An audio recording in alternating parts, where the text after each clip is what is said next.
My parents gonna be happy seeing me in a white dress. I'll be looking like a princess and everything.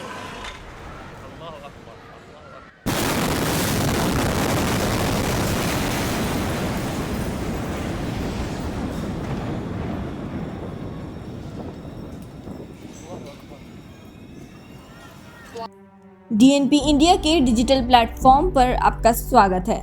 3 अगस्त को Lebanon में ऐसा कुछ हुआ कि वहां की तस्वीरें ही बदल गई। हंसता खेलता शहर पल भर में टुकड़ों में बिखर गया। पल भर में लाखों लोगों को बेघर कर दिया। सैकड़ों बेगुनाह लोगों ने अपनी जान गंवा दी।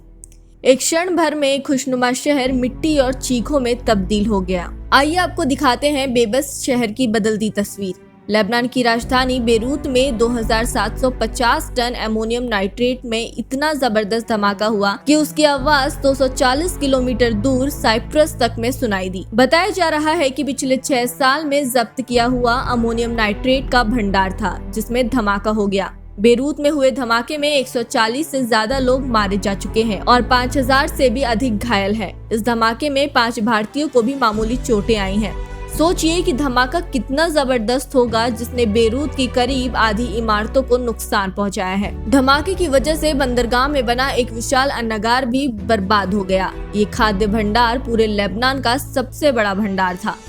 एक न्यूज एजेंसी के मुताबिक अब लेबनान के पास 1 महीने में कम वक्त के लिए भी अनाज नहीं बचा है। एक न्यूज एजेंसी के मुताबिक अब लेबनान के पास 1 महीने से कम वक्त के लिए भी अनाज नहीं बचा है। बेरूत धमाके की इससे बुरी टाइमिंग नहीं हो सकती थी। लेबनान के तमाम लोग पहले ही आर्थिक संकट की वजह से भूखे पेट सोने को मजबूर हैं। बेरूत के अन्न भंडार के बर्बाद होने से लेबनान में बड़ा खाद्य संकट पैदा हो सकता है। विश्लेषकों का कहना है कि लेबनान का 85% अनाज इसी भंडार में रखा हुआ था, यानी आने वाले वक्त में इस धमाके की तबाही बेरूत के बाहर भी महसूस की जाएगी।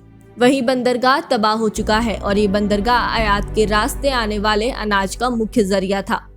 अब ये कई हफ्तों या फिर महीनों तक बंद रहेगा। इससे न केवल बेरूत बल्कि लेबनान के बाकी हिस्सों पर भी गंभीर असर पड़ेगा। लेबनान अपनी जरूरत का 80% अनाज दूसरे देशों से आयात करता है, जिसमें गेहूं सबसे ज्यादा खरीदा जाता है। पिछले महीने ही यहां आटे की कीमत बढ़ने के बाद विरोध प्रदर्शन शुरू हुए थे। लेबनान के वित्त मंत्री ने कहा कि उनके देश में 1 महीने से भी कम वक्त के लिए अनाज बचा है, लेकिन खाद्य संकट टालने के लिए पर्याप्त आटा है। वित्त मंत्री रोल नेहमे ने रॉयटर्स से बताया कि मंगलवार को हुए विनाशकारी धमाके के बाद लेबनान को कम से कम 3 महीनों के लिए खाद्य सुरक्षा सुनिश्चित करने की जरूरत है। मंत्री ने कहा, यहाँ भुखमरी संकट पैदा नहीं होगी। बेरूत के गवर्नर ने कहा कि धमाके की वजह से करीब 3 लाख लोग बेघर हो गए हैं। बंदरगाह का जो इलाका ऊंची ऊंची इमारतों और जहाजों से घिरा था, वे अब मलबे में तब्दील हो गए हैं। सड़कें दरक गई हैं और तमाम इमारतें ढह चुकी हैं।